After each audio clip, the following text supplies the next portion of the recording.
신앙의 여정 두 번째 시간, 지난 시간에는 이제 우리가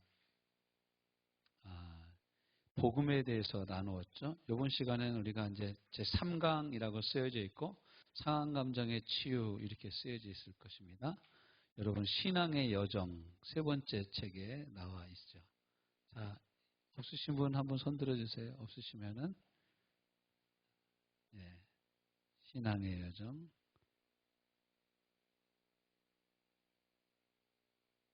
없으십니까? 예. 저 우리 영훈이 하나 갖다 주세요. 테이도 하나 줘야 되나? 자, 거기 한번 같이 읽어봅시다. 시작. 이스라엘은 홍해를 건넌 후 모두 찬양과 감사로 가득 찬 예배를 드렸습니다. 그러나 광야로 3일 길을 행한 후에 물이 떨어지자 원망하기 시작합니다. 이것은 우리에게 거울이 됩니다. 원망의 깊은 마음속에 상한 감정이 있습니다. 섭섭이이기도 합니다. 구원받은 성도들에게 이런 상한 마음들이 남아 있습니다. 이것 때문에 어려운 일이나 상처받을 일이 있을 때마다 불같이 화를 내기도 하며 실수하기도 합니다. 성경은 우리에게 이것이 고쳐질 수 있는, 고쳐져야 하는 병이라고 말씀하고 있습니다. 지금 홍해를 건너서 너무 신나가지고 미리암이 소고침에 춤추고 모세도 시를 노래하고 막 이랬는데 한 3일 길 걸어가다 보니까 물이 없어요. 여러분 3일 동안 물을 아껴서 먹는다면 여러분 어떻겠어요? 물이요 사람을 환장하게 만듭니다. 저는 이거 제가 군에서 행군하면서 알게 됐어요. 이제 군의 작전이 중대작전, 대대작전, 연대작전, 사단작전이 있어요. 근데 이제 중대나 대대작전은 뭐 이렇게 막 빨리빨리 움직여요. 근데 연대작전 정도로 들어가면 병력이 한 16,000명 정도가 움직이는 거예요. 4416, 16,000명 정도의 일개 대담마다 꽤 돼요. 그래서 그 많은 인원이 움직이면은 이렇게 줄만 늘어서도 한참 갑니다. 작전이 뭐 4시간 별로 이렇게 진행이 돼서 어떤 때는 행군을 하는데 4시간 동안 쉬지 않고 걸어가는 행군을 해요. 얼마나 목이 마릅니까? 수통에다 물만 채우려고 하면 갯머리판이 뒤에서 날라와. 그거도 맞는 거예요. 그러니까 물도 못 채우고 물을 먹고 싶은데 저는 이제 포천에서 근무를 했는데 행군하다 보면 그 옆에 한탄강 알죠? 여러분 한탄강. 한탄강 물이 파래요. 근데 진짜 너무 목이 마르니까 한층 길 저 아래에 막 낭떠러지는데 뛰어내리고 싶은 거야. 목이 말라가지고. 너무 목이 말라가지고. 그래서 저는 목마른다라는 것이 뭔지 조금 알겠더라고요. 근데 이스라엘 백성은 3일 길을 물 없이 걸어간 거예요. 제가 여러분을 인도하고 광야를 갑니다. 3일 갈 동안 물이 없어. 그럼 여러분 뭐라고 하시겠어요? 제가 안 들어도 다 들립니다. 우리 목사님 가짜다. 여기 나오면 산다고 그러더니 물도 없는 데서 우리가 어떻게 사냐. 다시 돌아가자. 많이 됐을 거예요, 여러분 다. 근데 그게 이스라엘 백성이 한 거예요. 똑같아요. 3일 길을 못 가서 이렇게 불평하고 원망합니다. 근데 그 밑에 2번, 이러한 상한 감정이 생기는 이유가 뭐냐. 우리가 사는 세상이요. 온전한 세상이 아니에요. 타락한 세상이에요. 거짓의 원조인 사탄의 거짓말 가운데 이루어진 세상이 우리가 살고 있는 세상이에요. 여러분 돈이 최고다라고 우리가 그러잖아요. 돈 많이 있으면 뭐합니까? 건강하지 못하면 아무 쓸데 없습니다. 건강하면 뭐합니까? 못된데 건강을 쓰면은 그것처럼 추한 게 없는 거예요. 왜 우리가 뭐 재벌 2세, 3세들 욕합니까? 멀쩡하게 생긴 놈들이 엉뚱한 짓 하는 게 그런 거 아니겠습니까? 이런 것들이에요. 그래서 이 세상 자체가 삐뚤어지고 세상 자체가 타락한 가운데 저와 여러분이 태어났어요. 아버지가 아버지 역할을 해야 되는데 아버지가 아버지 역할을 제대로 못해요. 엄마가 엄마 역할을 제대로 못해요. 저희 이제 누가 두 번째 책을 이렇게 내서 저하고 우리 집사람하고 선물이라고 한 권씩 줬어요. 제가 보니까 그러다 난 눈물 나서 못 보겠더라고. 걔가 이제 어려서부터 이렇게 방이라는 주제를 이렇게 큰 내용을 풀어나갔더라고요. 이제 그 방 개념이 없다가 제가 개척한다고 하면서 이제 방 없이 컨테이너 하나에 다 들어간 거예요. 우리 5식구가. 컨테이너 11m짜리, 길이 11m, 넓이 3m짜리. 거기 뭐 다 들어갔어요. 거기 네 방 내 방이 없어. 다 큰 통으로 하나니까. 그런데 이제 그때부터 옥토는 이제 사춘기가 왔었나 봐요. 걔가 이제 초등학교 6학년인가? 5학년인가? 5학년이었네? 6학년이었나? 5학년이었던 것 같은데. 그래서 아무튼, 거기서 지내면서 얘가 친구들이 이제 그 앞으로 지나서 우리 집 앞으로 컨테이너 앞으로 해서 기안초등학교 거기를 다녔는데, 친구들이 자기가 컨테이너에서 나오는 게 그런 걸 가지고 애들이 막 놀리고 막 그랬나 봐요. 그러니까 컨테이너에서 안 나온 것처럼 삥 돌아가지고 학교 가고 그랬다는 거예요. 난 그렇게 걔한테 큰 충격인지 몰랐어요. 그 다음에 너무 더웠고 너무 추운 거예요, 컨테이너가. 여러분 컨테이너에서 한번 살아보신 분? 아우 진짜 여러분 웬만하면 살지 마요. 컨테이너에서 집 짓고 산다는 사람 난 그 이해가 안 가. 너무너무 더워. 아무리 단열을 잘해도요. 너무 덥고 너무 추운 거예요. 그래서 이제 여름에는 너무 더워가지고 제 친구가 와서 에어컨을 놔주고 갔어요. 겨울에는 진짜 너무 추워서 안 되겠더라고요. 원룸을 알아본 거예요. 원룸을 알아봤는데 원룸으로 이사를 갔다. 여러분 조그만 방에 5식구가 산다고 생각해요. 방 한 칸에. 야, 뭐 부엌도 따로 없어. 그냥 방 안에 뭐 부엌도 있고 다 그런 거예요. 부엌 있고 화장실 따로 있고. 얘가 그런 얘기를 쓴 거예요. 그 제부이가 내 발목을 밟아가지고 제가 발목이 많이 퉁퉁 부어서 병원에 갔어요. 그 자다가 안 보이니까 막 밟고 화장실 가고 그러는 거예요. 아, 그런데도 우리 재복이는 영감하고 씩씩하게 자기 친구들을 그 원룸에 데려오더라는 거예요. 그리고 옥토도 자기 친구들 데리고 왔는데 옥토 친구들은 학교 가가지고 얘 거지라고. 그 방 한 칸에 사람 5명이나 산다고. 우리 집을 그렇게 한 거예요. 그러다가 이제 이쪽으로 제가 교회 개척하고 교회 건축하고 그러면서 이사를 왔죠. 뭐 그런 얘기. 그런 얘기를 참담하게 이제 사진과 함께 풀어서 썼는데 더를 못 읽겠더라고. 더 못 읽겠어. 너무 마음이 아파가지고. 근데 이런 것들이 실은 우리가 이 세상을 살아갈 때 우리 마음속에 생기는 상처예요. 가난하기 때문에. 또 우리 중에 어떤 사람들은 부모 중에 누가 먼저 돌아가신 분이 계셔요. 그러면 애비 없는 자식 뭐 이런 얘기 마음이 없고 뭐 이런 거. 여러분 욕 중에 호로자식이라는 말이 그런 뜻이에요. 부모님 둘 중에 누가 한 분이 안 계신 게 호로자식이야. 이런 욕들, 이런 것들 속에서 또 뭐 우리가 어려서 크다 보면은 공부를 좀 못할 수도 있잖아요. 여러분 자녀들 공부 잘하고 못하고는 따라서 합시다. 다 내 탓이다. 다시 한번 잘해보세요. 다 내 탓이다. 내가 공부 잘하면 애들도 잘해요. 내가 공부하는 모습을 애들에게 보이면요. 애들 노는 게 공부하는 거예요. 저도 뭐 우리 옥토나 제복이나한테 공부하라는 얘기 별로 안 했거든요. 근데 제가 항상 책을 보잖아요. 애들 취미 생활이 뭐냐면 저처럼 책 펴놓고 앉아 있는 거예요. 제복이는 글씨도 못 읽는데 그냥 다 외웠어요, 애가. 그 그림 동화 책 있잖아요. 그림 동화 성경책, 불안해에서 나온 거.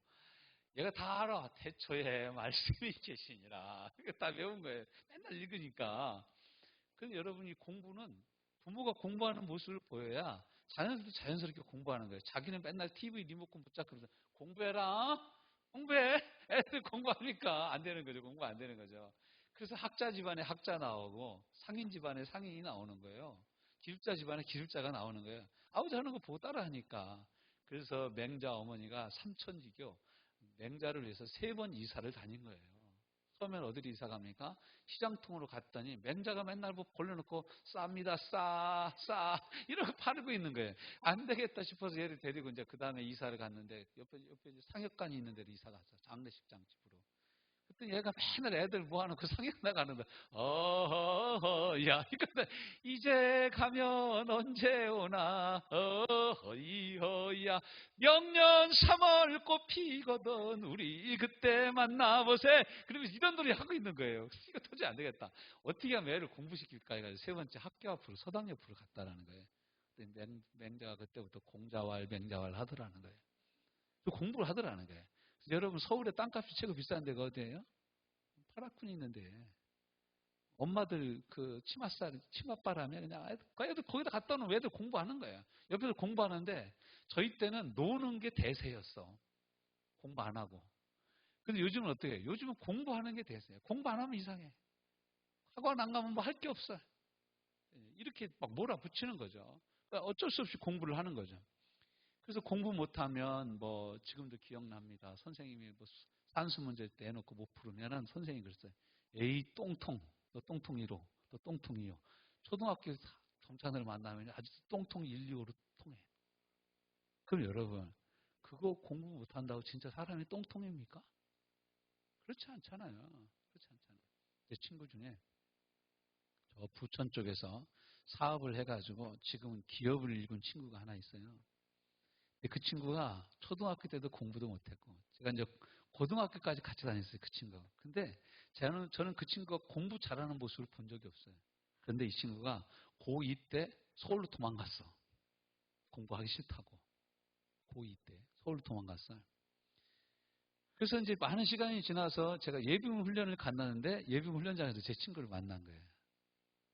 그랬더니 이제 이런저런 얘기를 하면서 자기가 사업을 하고 있는데 그 IMF 때 자기는 수출을 했기 때문에 어마어마한 돈을 벌었다는 거예요. 그때 뭔 사업을 했냐 때 전기 관계된 사업을 했다 이거예요. 제가 솔직하게 물어봤습니다. 야, 너 어떻게 공부도 못했는데 전기를 하냐? 그랬더니 그 친구가 이렇게 대답을 했어요. 저보고, 야 형구야, 내가 초, 중, 고등학교 때 공부 못한 건 맞아. 그런데 내가 먹고 살라니까 공부 안 할 수가 없더라. 그래서 나 고2 때 서울 올라가서 그때부터 밤에 학원 다니고 낮에 일했어. 근데 전기 공부해가지고 내 전기기사 1급 자격증이 있다. 나 그것 가지고 지금 사업을 여기까지 일고 나온 거야. 필요하면 다 공부하게 돼 있어. 내가 그때 그 공부를 하기 싫었던 거지 전기 공부를 하기 싫었던 건 아니야. 이렇게 얘기를 하더라고요. 제가 그때 아주 큰 깨달음을 얻어서 득도했어. 그때 득도. 뭐냐면 사람이 공부하고 해야 되겠다라고 싶으면 공부하게 되더라는 거예요. 내가 주식 투자를 해서 돈 좀 벌어야 되겠다면 주식 공부 안 할 수가 없는 거예요. 그렇죠? 내가 뭐 음악을 해서 돈을 벌겠다. 그 음악 공부 안 할 수가 없는 거예요. 손을 놓을 수가 없는 거예요. 거기에는 뭐 누가 하지, 너 왜 이렇게 밤늦게까지 잠 안 자고 공부하냐? 잠 좀 자라. 그래도 아닙니다. 조금만 더 하고 자겠습니다. 자기가 필요하면 그렇게 하는 거예요. 여러분 세상에다 공부 잘해서 먹고 사는 사람은요. 반에 60명이면 그 중에 2사람도 안 나와. 공부 잘해서 먹고 사는 애들은 반에 한두 명도 안 돼. 제 친구들 공부를 1등하고 2등하고 그랬던 애들 뭐 하나 봤더니 서울시청 공무원이야. 우리 중학교 때 전교 회장 서울시청 송파구 구청에 있는 동사무소 공무원이요. 그렇더라고요. 근데 여러분 공부 잘하는 애들 또 하는 게 뭡니까? 선생님. 근데 동창회 가보면 돈 최고 잘 쓰는 애들은 뭐냐면 똥통이 1, 2호들이야. 얘들이 사업을 얼마나 잘하는지 몰라. 그러니까 공부를 못해도 인간관계가 좋은 거예요. 가서 뭐 반죽이 좋으니까 어디 가서 붙어든지 사업도 잘하고 영업도 잘하고 그리고 막 부자가 된 거예요. 저희 형이 하는 얘기가 있어요. 우리 때는 또 나머지 공부도 시켰잖아요. 공부 못하면. 저희 형이 공부를 잘했어요.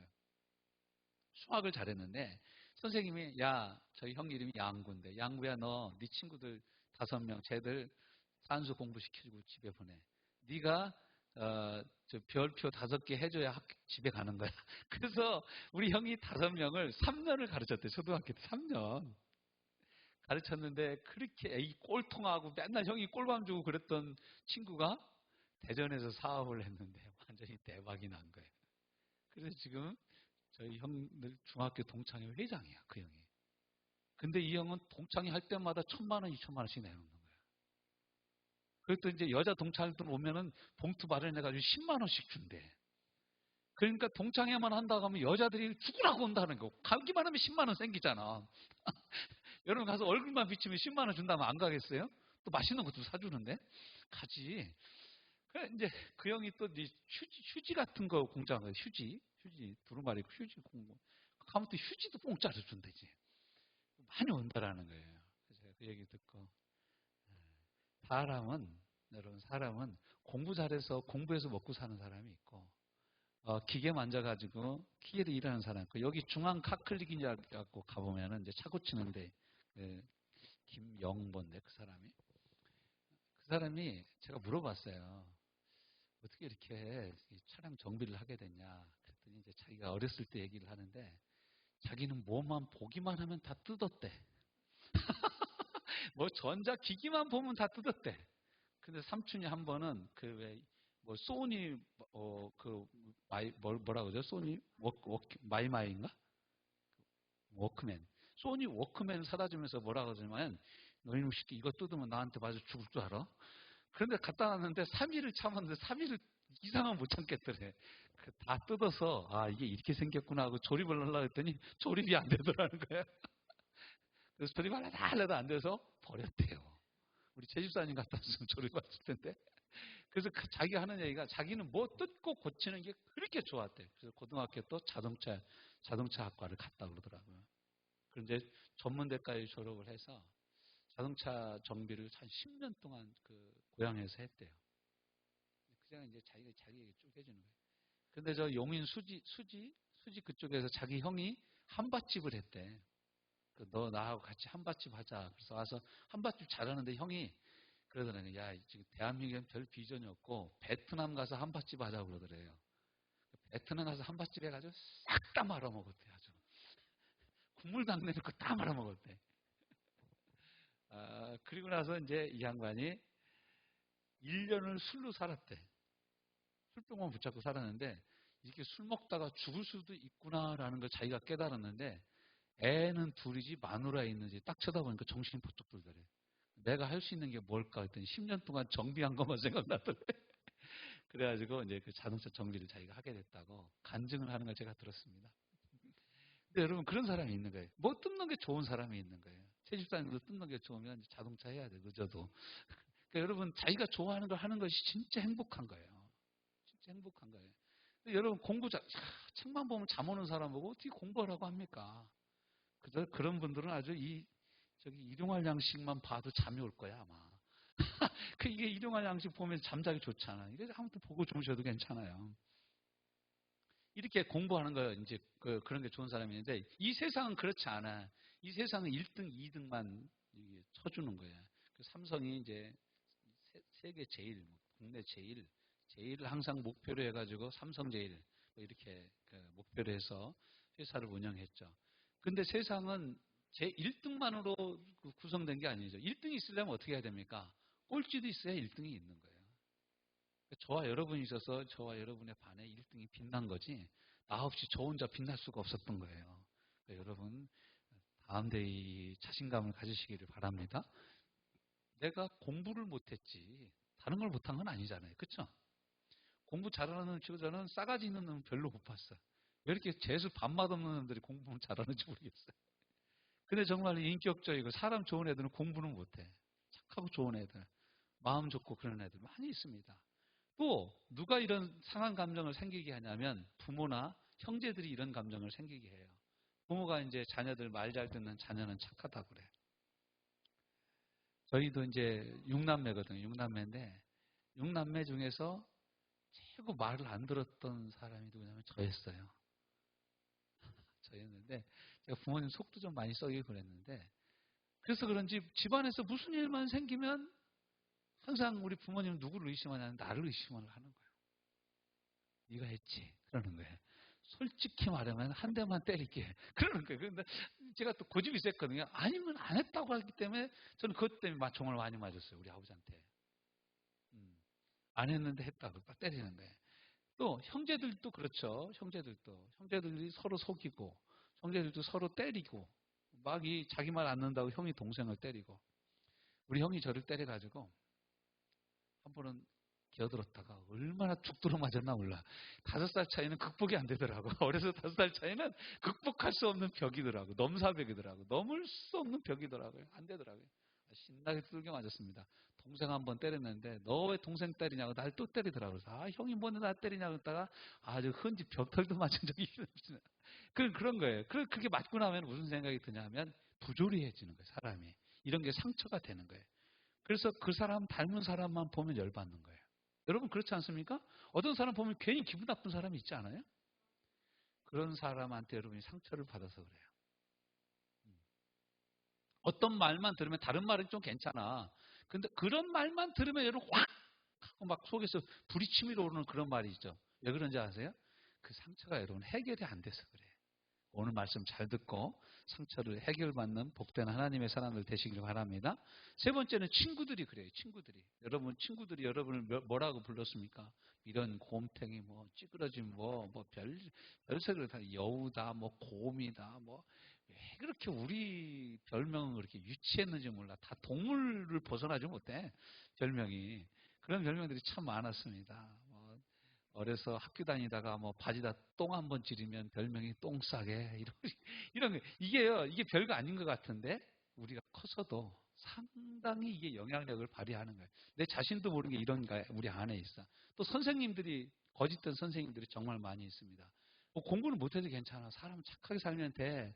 야 마음 바르게 쓰고 정직하게 살면 언젠가 너한테 기회가 와. 이렇게 가르치는 선생님들보다는 맨날 점수 가지고 이 점수 가지고 뭐 이렇게 공부해서도 뭐 되려고 이렇게 공부하냐. 아니 뭐 되려고 공부하기는 공부하기 싫은 걸 어떻게 합니까? 네. 공부가 안 되는 걸 어떻게 합니까? 그런데 그걸 가지고 성적을 가지고 학생들을 다 평가를 해버리는 거예요. 저는 초등학교에 통지표 없어진 게 얼마나 감사한 일인지 몰라요. 저 초등학교 통지표 가지고 가면 항상 이런 말 쓰여 있어요. 이영구, 우리 학생은 주의가 산만하고 이런 얘기 친구 그런 얘기 항상 들어가 있었어요. 여러분 그 초등학교 다닐 때 힘이 뻗치는데 막 뛰어다니고 싶은데 그런 들 방에 저희 교실 하는 데 두면 이렇게 가만히 있습니까? 장난치나 틈만 나면 장난치지. 그리고 저는 이 장난의 영이 충만해가지고 장난을 얼마나 치고 싶은지 몰라요. 친구들하고 있는데도 장난치고 싶어요. 그래서 지금도 제가 친구들 만나면 형구야 너는 어떻게 나이를 먹어도 얼굴에 장난기가 자글자글하냐 이런 얘기를 들을 때가 있습니다. 근데 그걸 어떻게 하냐고. 성품이 그런 걸. 그걸 인정해 주는 게 중요한데 그런 것 말고 다른 걸로. 또 불가항력적으로 받는 상처도 있습니다. 뭐 여자들 같은 경우 성폭행이라든가 성추행이라든가 이런 걸 당한 사람들은 나중에 결혼을 해서 부부관계를 갖고 부부 생활을 해도 부부 생활에서 기쁨을 못 느끼는 거예요. 큰 상처를 데미지를 입으면 그건 더러운 거다. 성은 더러운 거다. 추한 거다. 나쁜 거다. 이런 생각을 하는 사람들은 어떻게 그런 좋은 성생활을 할 수가 있겠습니까? 성은 하나님이 우리에게 주신 선물이에요. 부부에게 주신 선물입니다. 자, 이런 상한 감정 여러분 3번을 보세요. 3번에 보면은 그게 다림줄입니다. 다림줄. 이 인의 자살, 아웃의 살인이 나오잖아요. 이 상처를 받으면 이 추가 움직이는 거예요. 그 내성적인 사람은 자살 쪽으로, 외적인 사람은 살인 쪽으로 가는 거예요. 그 상처를 받을 때 팍 화내고 막 한바탕하고 머리끄댕이 붙잡고 싸우고 막 욕하고 손짓하고 발짓하고 이런 사람들은 뭐냐? 아웃 성향이야. 아웃. 외향적인 사람이에요. 근데 상처받았어. 그리고 집에 가서 잠 못 자고 괴로워하는 사람은 뭐냐? 인성향이 내형적인 사람인 거예요. 그래서 여러분 이게 내적으로 이게 추가 움직이면 어떻게 됩니까? 잠을 못 자고 불면에 시달리고 우울증이 오고 막 이런 거예요. 이런 정신병적인 증세들이 와서 결국에는 어디로 가냐? 이게 그게 다 나면 셀프 킬링, 자살에 다른다. 그래서 또 이거 반대로 외향적인 사람은 어떠냐? 내가 누구한테 맞았어. 그러면 나도 누구 때려야 돼. 내가 누구한테 욕먹었어. 그럼 나 누구한테 욕해야 돼.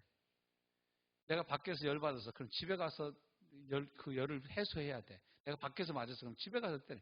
그 여러분 의외로 가정폭력을 행사하는 사람들이 밖에서 맞는 사람들이 많습니다. 밖에서 해를 받는 사람들이 이걸 안 맞는 사람이 집에 가면 애들하고 마누라 있거든요. 나보다 약하니까 때리는 거예요. 이게 상처받은 사람들의 삶이. 그래서 이게 아웃으로 가면 다른 사람을 죽이는 데까지 이르게 되는 거예요. 그래서 어떻게 해야 된다? 상한 감정이 치유받아야 된다. 그럼 어떻게 우리가 치유받을 수 있냐? 1번, 4번에 1번 같이 읽어봅시다. 시작. 하나님의 은혜로 감정에 직면하기. 감정이 두 번 들어가 있죠? 네. 제가 그거 잘못 쓴 겁니다. 감정이. 그러니까 이 상한 감정에 자기가 직면할 수 있어야 돼요. 하나님 은혜를 베푸시면요. 기도할 때 내가 무엇 때문에 상처받고 무엇 때문에 이렇게 반응하는지를 알아요. 제가 아는 집사님 한 분은 이상하게 딸이 미운 거예요. 그래서 아들하고 딸이 있는데 아들한테는 잘해주는데 딸한테는 좋은 말이 안 나가. 말도 쌀쌀맞게 나가고 심심하면 쿡쿡 찌르고 한 대씩 때리는 거예요. 자기가 또 기도하러 가서 또 기도하면은 또 그게 또 마음이 걸리는 거예요. 내가 집사인데 어떻게 내가 딸한테 이러나? 내가 이것밖에 안 되나? 그러면서 막 너무너무 괴로워하는 거예요. 그래서 어느 날에 이거 계속 이렇게 되면 안 되겠다. 이분이 작정 기도를 시작했어요. 밤에 와서 주님 내가 왜 딸에게 이럽니까? 내가 이러는지 이유를 가르쳐 주시옵소서. 그래서 기도를 하는데 어느 날 하나님이 기도하는 중에 환상을 보여주시더래. 근데 어느 환상이냐면 자기가 시집 왔을 때 환상을 보여주시더라는 거예요. 시집을 왔는데 이 시누이가 얼마나 시집살이를 시키는지 얄미운 짓을 혼자 다 하는지 그냥 괴롭히고 이 집사님을 괴롭히고 그러는지 진짜 막 속으로 돌아서 너무 많이 울었다라는 거예요. 그리고 아유 저희 쌍년 막 그러면서 속으로 욕도 많이 하고 그랬다는 거예요. 그런데 딸을 낳는데 하나님이 그 딸하고 시누이 얼굴하고 딱 붙여주는데 얼굴이 똑같더라는 거예요. 하는 짓도 시누이 하는 짓하고 비슷하게 하더라는 거예요. 그러니까 그냥 새우깡에 손이 가듯이 자동으로 손이 가고 때리는 거예요. 딸을. 자기가 통성으로 울부짖으며 눈물콧물 쏟으며 회개를 했대요. 깊이 회개를 하고 났더니 그 뒤부터 딸이 이뻐 보이더라는 거예요. 할렐루야. 여러분 딸이 다 이뻐 보이시길 바랍니다. 네. 이게 딱 고쳐지니까 그 다음부터 딸하고 하나님 주신 사랑으로 충분한 교제를 할 수 있었다라고 그러는 거예요. 여러분 혹시 그런 사람이 있습니까? 괜히 미운 사람, 주지도 않았는데 주고 싶지 않은 사람, 주지도 않았어. 그런데 괜히 미운 사람이 있습니다. 그런 사람은 어떻게 해야 되냐? 2번, 4번에 2번 같이 읽어봅시다. 시작. 고백하고 알아기. 상한 마음의 제사. 시편 51편 17절. 시작. 하나님께서 구하시는 제사는 상한 심령이라. 하나님이여 상하고 통회하는 마음을 주께서 멸시하지 아니하시리다. 아멘. 상한 감정을 하나님 우리가 직면해서 이 감정, 주님 제가 너무너무 마음이 아파요. 너무너무 속상합니다. 억울하고 원통합니다. 하나님 앞에 우리 마음을 쏟아놓아야 돼. 이게 잘 안 쏟아져요. 성령께 도움을 구하세요. 성령 하나님, 내 이 상한 마음을 하나님 앞에 다 쏟아놓을 수 있도록 나를 도와주옵소서. 이렇게 기도해야 돼요. 자, 세 번째. 오늘 우리가 읽은 본문, 성경 본문하고도 관계되는 건데요. 자, 거기 같이 읽어보시다. 3번 시작 뒷장입니다. 시작. 십자가 사랑으로 용서받고 용서하십시오. 십자가 사랑은 어떤 사랑입니까? 예수님은 십자가에 못 박는데 예수님이 이 모든 사람을 용서하시는 거예요. 34절. 이에 예수께서 이르시되 아버지 저들을 사하여 주옵소서 자기들이 하는 것을 알지 못함이니이다 하시더라. 그들이 그의 옷을 나서 제비 뽑고 예수님을 십자가에 못 박고 함께 못 박힌 강도들도 예수님 욕하고 지나가는 행인들도 예수님 욕하고 관원들도 예수님 욕하고 장로들도 예수님 욕하고 또 뭐 이 사형을 집행하는 군인들도 네가 하나님의 아들이거든 거기서 내려와 봐라. 그리스도면 너를 스스로 구원해 봐라. 이런 모든 말을 하는 사람을 예수님 어떻게 하셨다고요? 용서하셨어요. 다. 따라하십시다. 다 용서하셨다. 그래서 나도 용서받은 것이다. 예수님의 용서는 우리가 잘못했다고 용서를 구했기 때문에 용서해 준 게 아니에요. 여러분 이거 착각하시면 안 됩니다. 예수님의 용서는 따라서 해봅시다. 무조건 용서한 것이다. 그러니까 우리도 어떻게 해야 돼요? 우리에게 상처를 준 사람을 어떻게 해야 된다고요? 무조건 용서해 버리는 거예요. 그럼 왜 우리가 무조건 용서해야 될까요?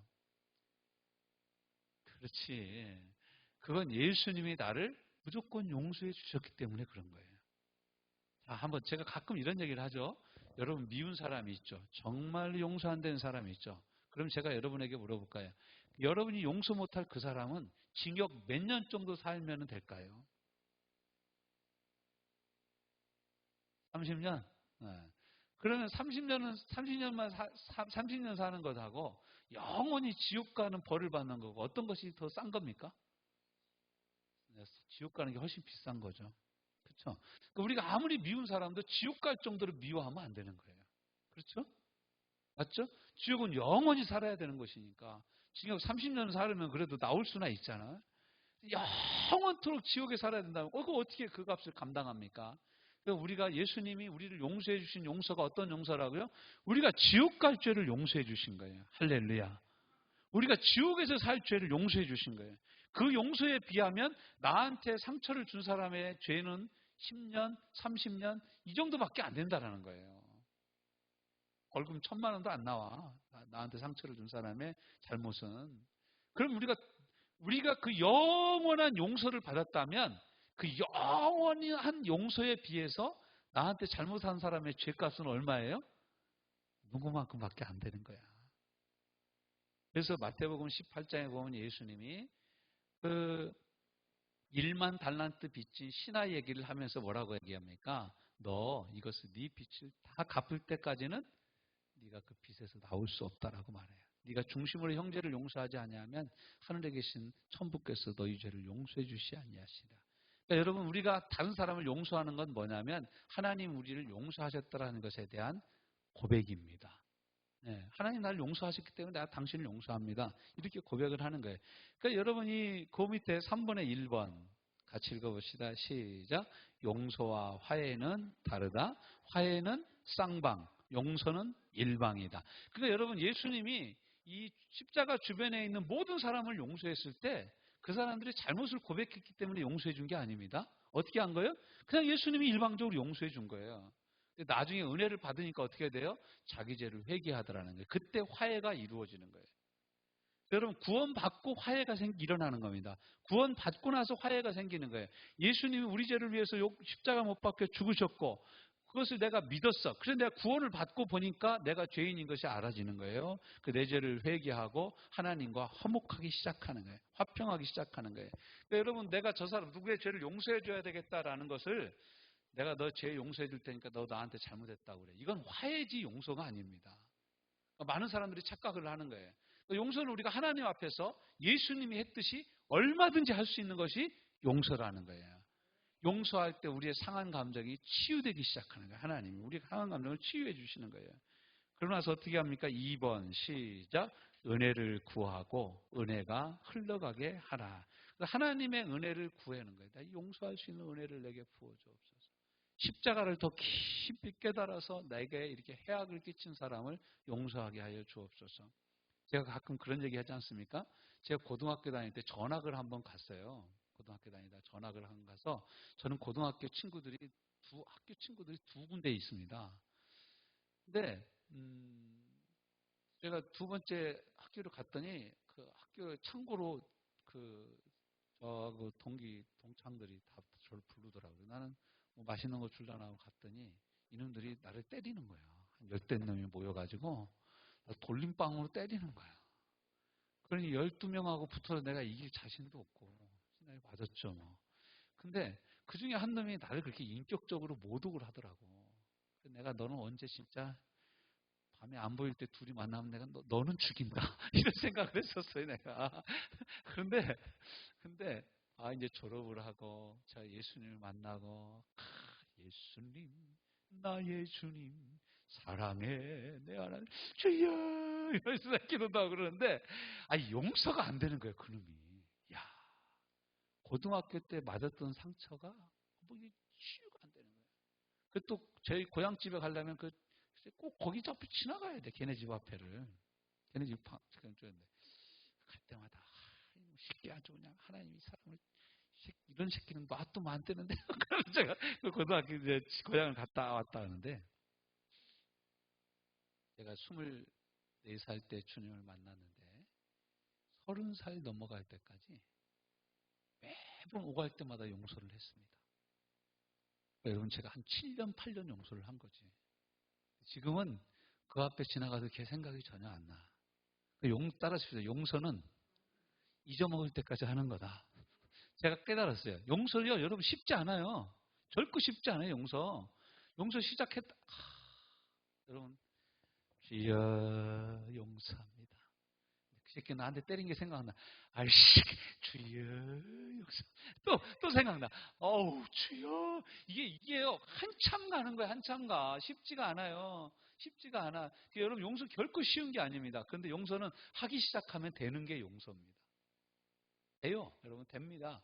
용서. 제가요, 일본을 되게 싫어했어요. 역사 공부를 하다 보면요, 일본 진짜 나쁜 놈들입니다. 왜냐하면 일본이 이제 50년 전에 우리가 벌써 50년이 지났는데 한 70년 전이죠. 1915년 그 한일합방 되고 나서 우리나라가 일본에 치하에 있었는데 일본이 식민지 정책이 악랄한 거예요. 악랄해. 왜 악랄하냐? 일본이요, 우리나라 사람들 입에서 국어를 없애려고 그랬어요. 한글을 없애려고 그랬다고요. 그래서 초등학교 들어가면 일본어를 배우게 하면서 한글 이름을 없애버렸어요. 창씨 개명이라는 이름으로 한국 이름을 없애버린다. 한국 이름을. 점점점 이게 더 가고 45년 전이 나서 한 60년대까지 왔으면 우리나라는 완전히 일본 땅 된 거예요. 왜냐하면 우리 민족의 그 문화라든가 이런 걸 다 말살시켜버린 거예요. 여러분, 이 대한민국 사람이 이 한민족이 상당히 뭉치는 걸 좋아하고 노는 걸 좋아하고 이런 민족입니다. 서로 뭐 두레라든가 향악이라든가 이런 걸 통해서 서로 협동하는 걸 좋아하는 민족입니다. 그런데 일본 사람들이 어떻게 하냐면 조생징들은 모아놓으면 모래알같이 다 흩어진다. 하나하나 따로따로 떼어놓으면 괜찮은데 모아놓으면 다 흩어진다. 조센징은 안 된다. 엽전은 안 된다. 뭐 이런 얘기를 계속해서 이 한국 사람들에게 심어놓은 거예요. 그리고 군대 문화, 경찰 문화, 이런 게 다 여러분 일본 사람들이 심어놓은 문화입니다.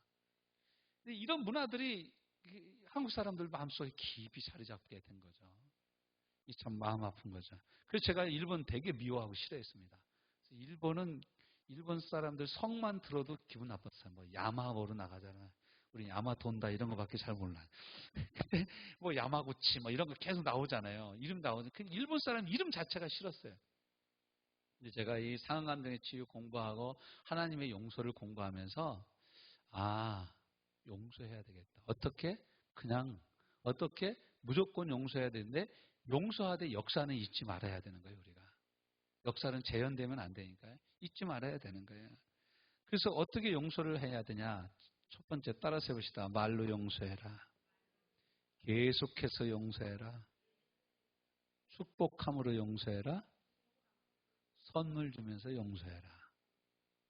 이제 그 신학교 1학년 다닐 때 강원도에 사는 그 농협 조합장 딸내미가 있었어요. 농협 중앙회 조합장 딸내미. 잘 살아요. 잘 사는 집안의 딸이었어요. 근데 이 친구가 이제 신학교 2학년 올라가니까 자기 나가던 모 교회에서 교육전도사를 하라고 시킨 거예요. 교육전도사를 하는데 주일학교 교사를 하는데 그 중에 한 집사 선생님이 회의만 하면은 이 여전도사를 괴롭히는 거예요. 회의석상에서. 그것도 이 여전도사가 얼굴이 좀 자유분방하게 생겼어요. 그러니까 그 얼굴로는 전도사 하면 안 된다. 뭐 이런 식으로까지 얘기를 하는 거예요. 그래서 이제 우리 그 성경 공부 모임이 와가지고 세상에 이런 인간이 다 있냐. 뭐 어떻게 해야 되냐. 하나님이 데려가 달라고 기도해야 되냐. 어떻게 해야 되냐. 그래서 이제 딱 얘기가 나왔어요. 그래서 이제 우리가 이 상한 감정의 치유를 그때 공부했을 텐데 서로 얘기를 하는 거예요. 야, 그러면은 용서하고 그 사람이 어떤 선물을 좋아하는지 선물을 사다 주면서 용서를 해봐라. 그래서 그 여자 전도사가 목걸이를 사다가 이 여자 전도사가 또 돈이 있으니까 비싼 목걸이를 사갔나 봐. 사가지고 목걸이를 하나 탁 하면서 선생님이 나를 도와주셔야 내가 전도사를 하지. 선생님이 안 도와주시면 나 못해. 나한테는 선생님밖에 없어. 그랬대요. 그랬더니 목걸이 하나 딱 차고 났더니만 완전히 그 다음에 완장찬 사람처럼 전도사님 절대 충성한다고. 전도사님 편에 서서 열심히 사역을 해줘서 자기가 사역을 온전히 마칠 수 있었다고. 용서의 힘이 놀랍다. 여러분, 용서해서 화합하는 게 훨씬 능력이 있습니다. 서로요, 등 돌리고 싸워가지고는요, 이 역사가 일어나지가 않아요. 이렇게 축복함으로 용서하고 선물함으로 용서해라. 그래서 저와 여러분의 마음속에 이 시간 함께 기도하기를 원해요. 저와 여러분의 마음속에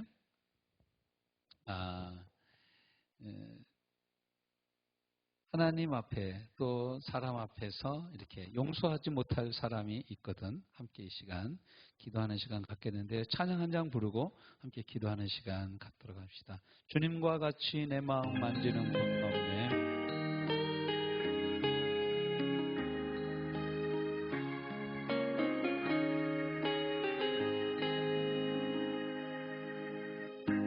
주님과 같이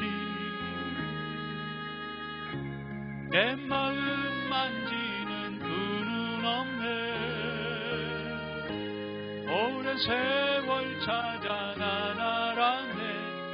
내게 주밖에 없네. 주 참이 강같이 흐르고 주 손길 치료하네. 고통받는 자녀 부으시니 주밖에 없네. 주님과 같이 주님 내 마음을 만져주옵소서.